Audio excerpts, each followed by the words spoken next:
Hello, welcome to the Learn English Lab. Today's deep dive is talking about New Year's Eve planning in English. It really is that time of year, isn't it?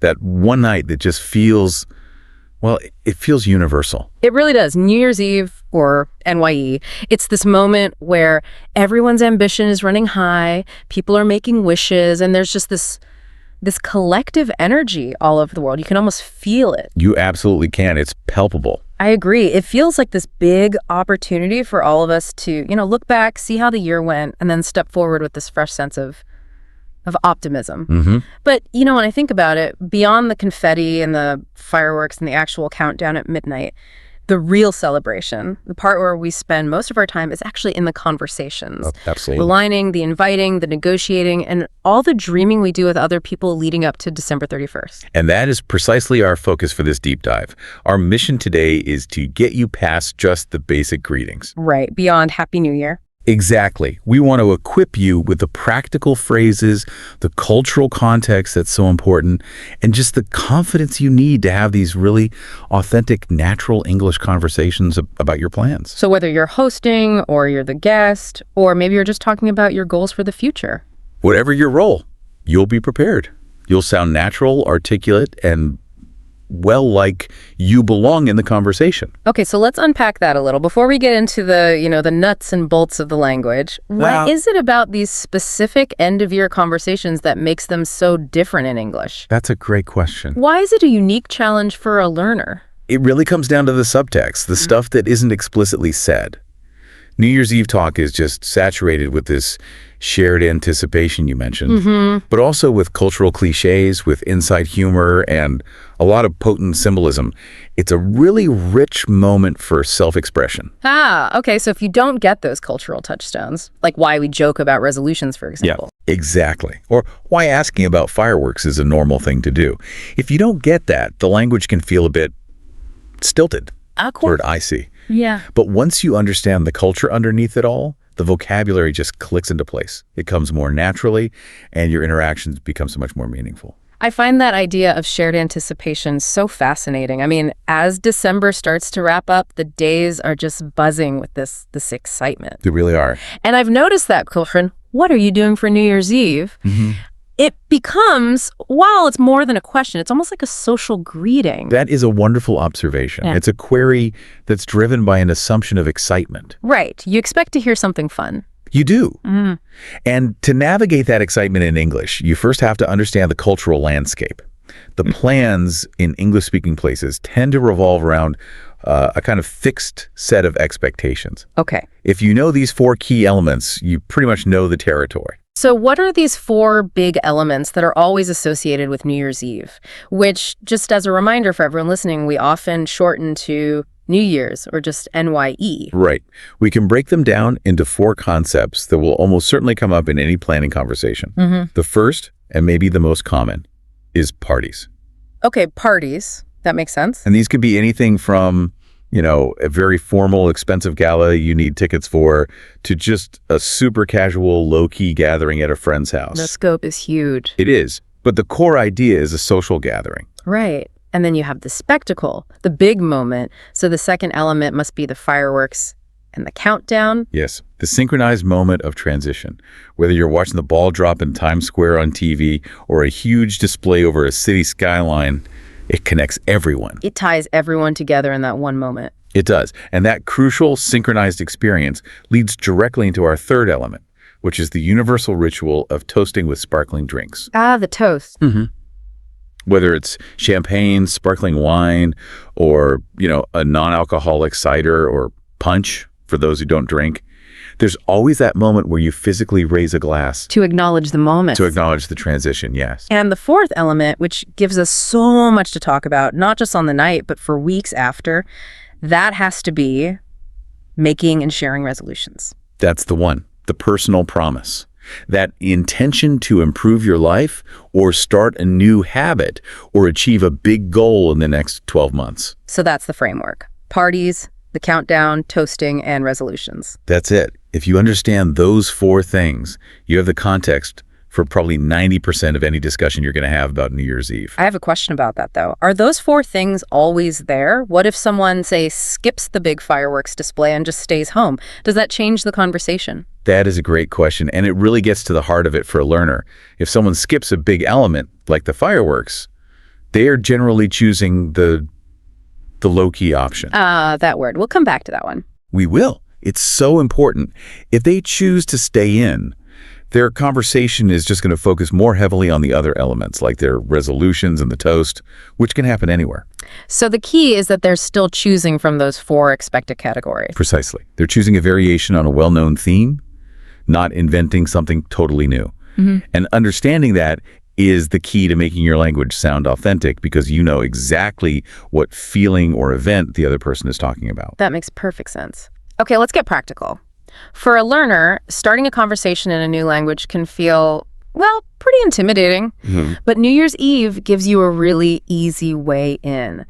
Let's go over some of those tried and true questions that can open the door to a deeper conversation. Let's do it. The most direct one, the real backbone of this whole thing is just, do you have any plans for New Year's Eve? Simple, effective, safe? It's the standard, Yeah. yes. But if you want to sound a little more fluent, maybe with someone you know a bit better, you can use a more colorful phrase. You could ask, how are you planning to ring in the new year? Ring in. I like that. It's more active. It is. It's metaphorical. It suggests you're welcoming the new year with, celebration and noise, like a bell ringing. It's just a bit more engaging. That's a good distinction. And I find that plans often fall into one of two buckets, at home or out somewhere. Right. So you can frame a really practical question around that. Are you going out or staying in this year? That gives the person an easy choice, which makes it simpler for them to answer. And we should encourage learners to ask about the social context, too. It tells you a lot about the evening. A great question for that is, will you be celebrating with family or friends? Because family often implies a quieter, more traditional night. And friends usually suggests a party or a public event. It helps you understand the vibe. And of course, since resolutions are such a huge part of this, you can sometimes just skip the party talk entirely and pivot straight to the goal-setting side of things with, have you made any resolutions yet? That question can start a really interesting, sometimes philosophical discussion right away. And it's important to remember your tone here, too. You might be asking these questions a few times in one day to your colleagues, your neighbors. You need to vary the questions and sound genuinely curious each time. Not just like you're reading from a script. Exactly. Okay, so now let's flip it. What if you're the one being asked and your plans aren't set yet? This is where those polite, soft replies are so essential in English. They are. You want to show you're thinking about it without sounding rude or dismissive? So what's a good go-to phrase? The classic non-committal but still positive reply is, I'm still figuring that out. Okay, that shows you're considering it. It does, and it invites the other person to maybe give you a suggestion. And here we have to talk about that super valuable phrase we mentioned earlier. Not yet. I might just keep it low-key. We should really dig into what low-key means here. We absolutely should. Low-key is so much more than just a synonym for quiet. Culturally, saying you're keeping it low-key acts as this polite shield against social pressure. Oh, interesting. What do you mean? Well, there's this unspoken pressure, especially in media, for New Year's Eve to be this huge, epic, expensive night. Right, something you can post amazing photos of. Exactly. So saying you're keeping it low-key is a socially acceptable way to opt out of that pressure. You don't have to justify why you prefer a simple, quiet night. It's a critical piece of vocabulary. That makes so much sense. It's like a social lubricant. Instead of saying, I don't want to go to a party, you offer this accepted alternative. You're still respecting the holiday, but also your own need for quiet. What's another good response? Well, if you really are open to ideas, you can use a conversational boomerang. I'm not sure. Do you have any suggestions? A boomerang. I like that. It puts the ball right back in their court. And it might even lead to an invitation. Let's imagine a little exchange, say, between Alex and Maya. Alex could ask, hey, Maya, any big plans for New Year's Eve? Seems like everyone's doing something major. And Maya could respond with a great phrase like, nothing set in stone, maybe just a cozy night with family, keeping it low-key this year. See? Nothing set in stone is another excellent way to show your plans are flexible. And because her reply was so soft and uncommitted... Alex has an opening. Exactly. Alex could then say, well, I'm thinking of having a little get-together at my place. It'll be simple, just a few friends. You should come. So the conversation just naturally pivoted from a simple question to an invitation, all because Maya's response wasn't a hard no. It was a gentle expression of a preference for simplicity, and that opens doors. Okay, so let's get into the mechanics of making and managing those invitations. Accepting and, maybe more importantly, declining them politely. When you're inviting someone, your language should feel warm and inclusive. So for a private party, you could say something like, "Would you like to join us for New Year's Eve?" That feels a bit more formal. It does. Or, more casually, "I'm throwing a party at my place. Want to come?" And what about accepting? Enthusiasm is key. You want to sound genuinely happy to be invited, so you'd use phrases like, "That sounds fantastic. I'd love to." Or something really short and natural like, "Count me in." Yes. Count me in just means you can definitely include me in your plans. It's perfect. Now, the really crucial part, politely declining. This is so important in English to avoid any awkwardness. It is. A blunt no can just sound so cold. You have to soften it. Acknowledge the invitation first. So something like, "Thanks so much for the invite, but I already have plans that night." Perfect. Or you can use our new favorite term. "I appreciate the thought, but I think I'll keep it quiet and low-key this year." And for friends, what's a really natural, short way to say no? The simple phrase, "That sounds fun, but I think I'll pass this time." "I'll pass" is incredibly common. It's a gentle refusal that doesn't need a long explanation. Let's use that Chris and Emma potluck scenario to see how an acceptance immediately moves into logistics. Okay, so Chris says to Emma, "We're having a potluck dinner at my house for New Year's Eve. Want to join us?" And Emma accepts enthusiastically. "I love to. Potlucks are the best. That sounds wonderful." And then she immediately pivots. Right to the details. She asks, "What can I bring? Should I focus on a main dish or maybe dessert?" That shows she's committed. And Chris replies, "Oh, fantastic. We have lots of mains covered. Could you maybe bring an appetizer, like a good cheese board?" Emma confirms. "Perfect. I'm happy to handle the appetizer situation. Count me in for that." And just like that, the conversation has moved into the real planning phase. Okay, so the invitation is accepted. Now we're in the nitty-gritty, the practical English you need for all the logistics. This is all about clarifying the when, where, and how of the party, so there are no surprises. And when you're sharing details, native speakers often build in flexibility, especially for arrival times. Right. You don't want everyone showing up on your doorstep at exactly 7 p.m. Exactly. So instead of a rigid start time, you'll often hear something like, "The party starts around 8. Feel free to come anytime after that." You might add a key moment, though. For sure. You'd say, "But we'll do the main toast at midnight, obviously." That gives a flexible start, but a firm anchor point. And for a public event where you're meeting up, Then clarity is everything. You have to be super specific. "Let's meet up right outside the main train station entrance at exactly 9 p.m. We need to be on time to get a good spot." and we have to talk about the RSVP. That's so important for a host. Crucial. A good host will say, "Please RSVP by the 28th so we can get a head count for food." And for the listener, RSVP is understood everywhere in English. It means you need to confirm if you're coming. And not doing it is a big social mistake. A very common one. And of course, there's always the digital follow-up. Right, the simple text message, "I'll send you the address and parking info later." Essential stuff. Okay, so now as the guest, there are 4 key questions you need to ask to be properly prepared. First, the basics. Will there be food and drinks, or should I eat before I come? Second, your contribution. Should I bring anything specific? Which, as we know, leads right into the idea of a potluck. Third, the closed question, which can be a minefield on New Year's Eve. What's the dress code? Is it casual, or should I get dressy? Which introduces the term dressy. And fourth, the very important social question. Can I bring a friend or a +1? That is the polite way to ask, isn't it? Instead of just showing up with an extra person. It is. Now let's take a moment to really dig into that essential vocabulary. Okay, first, countdown. Simple enough. It's those last 10 seconds before midnight, right? That's it, the peak of the excitement. Then, resolution. That's your defined goal or promise for the new year. Self-improvement, usually. And toast. The action, not the food. Raising a glass. Right. And we have to elaborate on potluck. A potluck is a shared meal. If someone says it's a potluck, your very next question has to be, what should I bring? It implies a community effort. It does. And dressy. This one is crucial because it can be a bit vague. It generally means formal or semi-formal clothes. So a nice dress for women, or maybe a jacket and nice trousers for men, not jeans. Definitely not jeans. If someone says dressy, you should put some effort into your outfit. And let's revisit Loki one last time. We have to. It means quiet, simple, not extravagant. We're emphasizing this because it's such a social necessity. It lets you opt out of the high-pressure party scene gracefully. Okay, let's talk about the food and drink. That's the heart of any party. It's the central nervous system, for sure.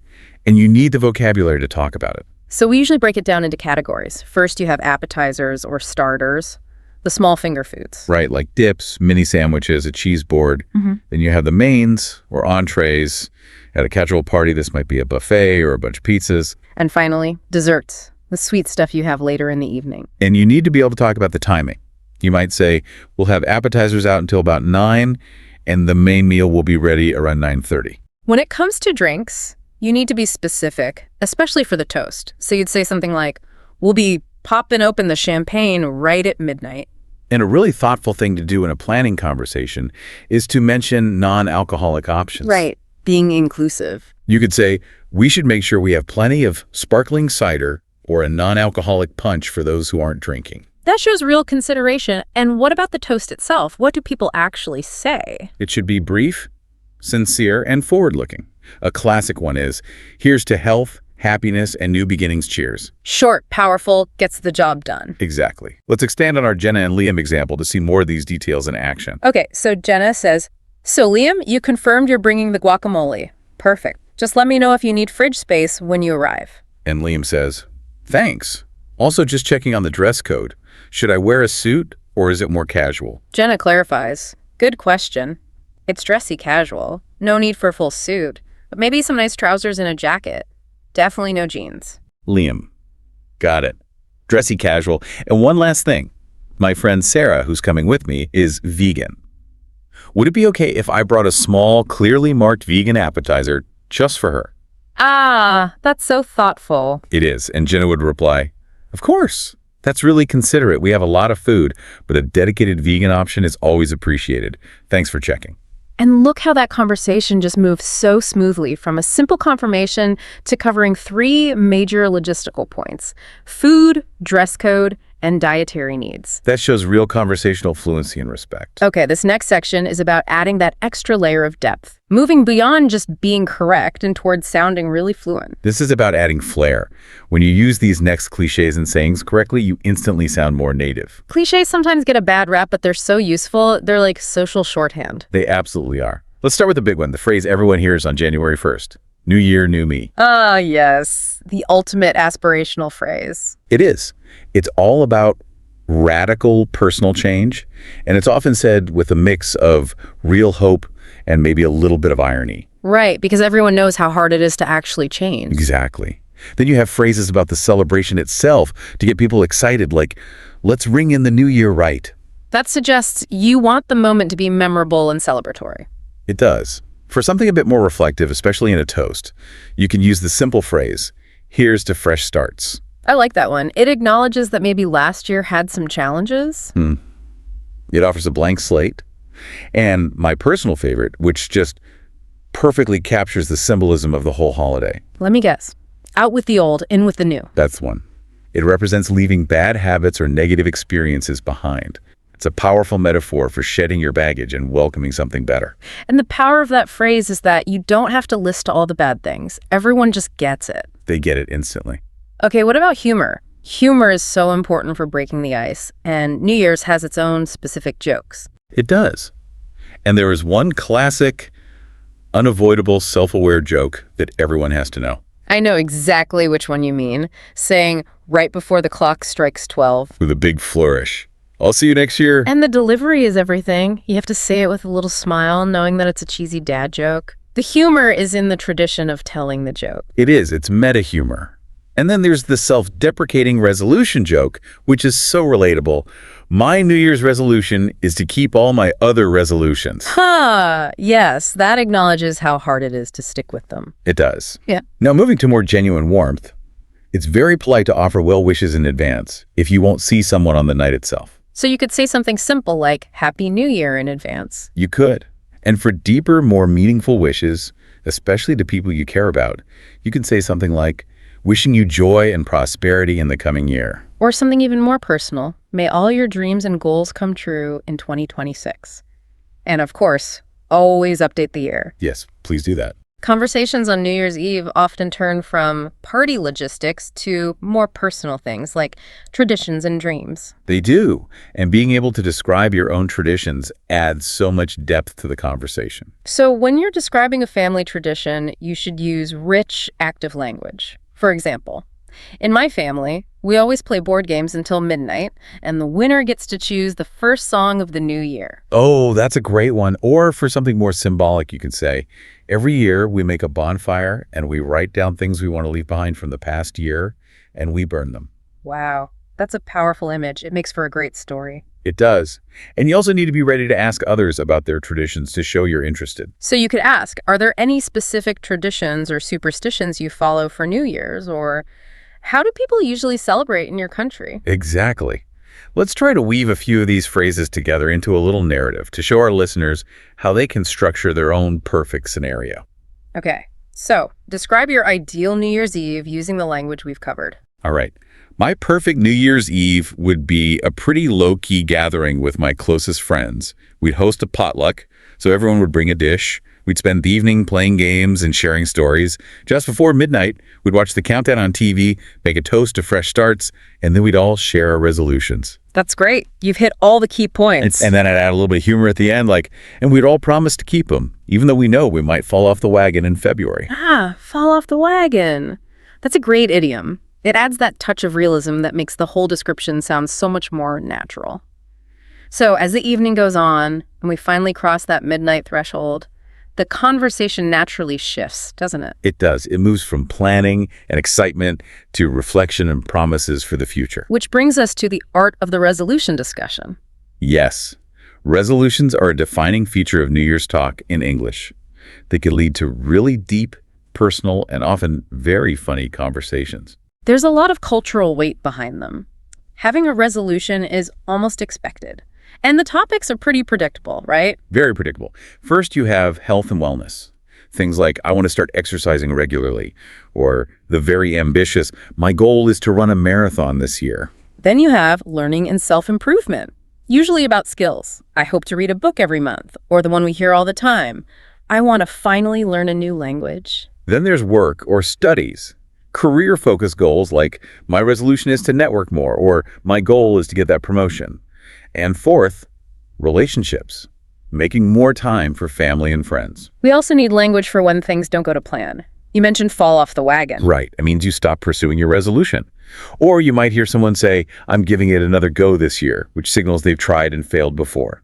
So if you're starting this conversation, what are some good questions to ask? You can start simply with, have you set any resolutions this year? Then maybe a slightly skeptical, humorous follow-up. Do you usually manage to keep your resolutions? And to get right to the point, you could ask, what's your top non-negotiable goal for the next year? Okay. And storytelling. Sharing past adventures is such a great way to deepen the conversation. It is. And the best way to start a story is with a strong opening line that grabs your listener's attention. A hook. Exactly. Yeah. You could start with, I'll never forget the New Year's Eve when... That immediately tells people a good story is coming. Or you could set a specific scene like, one year we got caught in the snow just as the fireworks started. That creates instant visual tension. Or for a joyful memory. Last year, my favorite memory was singing karaoke at midnight. I have a quick story. I remember one year I tried to be a great potluck guest and make this really complicated dessert. I started the story by saying, I'll never forget the New Year's Eve when my dessert tried to murder the party. Huh. That is a fantastic hook. What happened? Well, the cream layers didn't set right, and as we were driving to the party, the whole thing just started to collapse. I ended up serving it in little cups and called it Deconstructed Midnight Mess. That is the perfect kind of story to share. It's relatable, it's funny, and it shows a bit of humility. And then, of course, you have to invite others to share their stories. You do. You have to ask, what's your most memorable New Year's Eve? Okay, let's talk about the final moments. The countdown, and right after midnight, the language gets pretty scripted there. It does. For the countdown itself, you have these action phrases to get the group focused. Okay, let's turn on the TV for the Times Square countdown. It's almost here. Or if you're with friends, you might be planning the immediate aftermath. Quick, grab your glasses. Should we do a group hug at midnight? And then the moment hits. The greeting is that joyous burst. Happy New Year. But it's often followed immediately by broader wishes. Right, like wishing you all the best for 2026. I have a really good feeling about this year. When you're telling the story later, you describe that sudden shift in energy. You might say, fireworks went off all around the city, or everyone just hugged and cheered.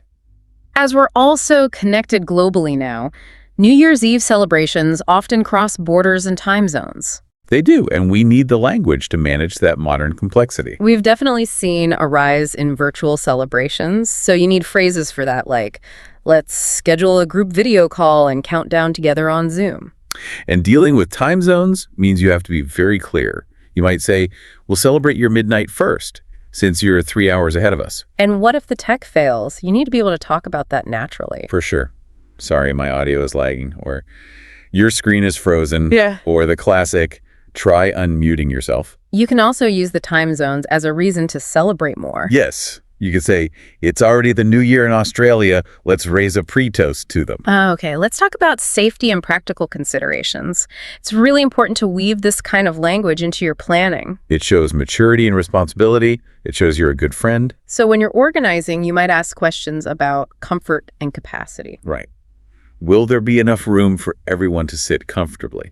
Or, I'm concerned about crowding. What's the total head count? And for budgeting, especially if costs are shared. You might ask, should we do a head count now so we can divide up the cost of supplies equitably? It just avoids financial awkwardness later. And the most important safety conversation at the end of the night is about transportation. Absolutely. The phrase every responsible host or friend uses is, let's make sure everyone has a safe ride home. It's so important. Now, for learners, avoiding those subtle social mistakes is crucial. Let's talk about some cultural pitfalls to avoid. First, social pressure. Do not pressure anyone to drink alcohol or party hard if they've said they prefer something quiet. Respect their decision to keep it low-key. Second, how to handle it when someone says no to your invitation. You have to accept it gracefully. If someone declines, just smile and accept their answer. Don't push them for a detailed excuse. A simple, no problem, maybe next time, is perfect. And third, sensitivity. New Year's can be an emotional time for people. It can. So avoid asking personal questions about why someone might be spending it alone or why they don't celebrate. Assume they have a private reason and respect that. So to wrap up, how can our listeners actively practice all of this material? Active learning is key. One great way is to write a journal entry about your ideal New Year's Eve, or write a letter to your future self, dated for next year. That forces you to use all the descriptive language and resolution phrases. It does. And you should also try some low-stakes role-playing. Rehearse invitations and responses with a study partner.